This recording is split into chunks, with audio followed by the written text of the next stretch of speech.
Welcome back to our short-term rental loophole video series here, guys. And this is going to be a quick one, but I just want to recap because I want to make sure that we put into your mind, we make sure you have this firm that you need to combine this cost segregation, this bonus with material participation. This is key to using the loophole and to making sure you are at a point where you're bulletproof, you're audit proof on this, right? So to do this, you need to make sure that you meet material participation in the year, right? So year one, you materially participate. You work 100 hours and more than anyone else, or you and your spouse do that, or you and your spouse work 500 hours, right? You've materially participated. You're amplifying, you're accelerating all of these year one losses with the cost segregation. So now it's like, hey, we didn't get a little bit of loss every year. We got a huge loss in year one. So we can take $30,000, $40,000 in actual tax savings this year, right? So you do that, but to do it, you need to materially participate. If you don't want to do any work at all, in year one, you don't want to do anything. Year two, year three, we can stop materially participating. It can be purely passive at that point. Hire the property management, and we'll talk about that. But right now, you need to understand that in year one, you have to materially participate to make this make sense. Because if you don't, you could use your cost segregation, use your bonus, and that'll be great. If you make more than $150,000, it's not going to create any rental loss, any losses that you can use to offset your active. At least, if you have income from the rental, it'll at least help wipe that out.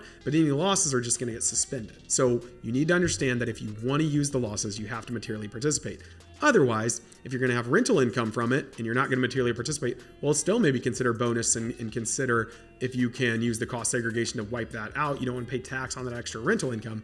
But if you're using a cost segregation to generate rental losses and you can't use them this year, they just get suspended, you're probably wasting your money on that cost segregation study. So understand that in the year you're cost segregating, in the year you're using bonus, you probably want to be materially participating to really get the effects of this. And if you don't want to do that, the short-term rental might not be for you. There are all kinds of other tax advantaged passive opportunities that you can get into. Maybe look into some of those besides the short-term rental. But if you want to do the short-term rental, understand there is a little work in year one, but if you understand that, it's not bad.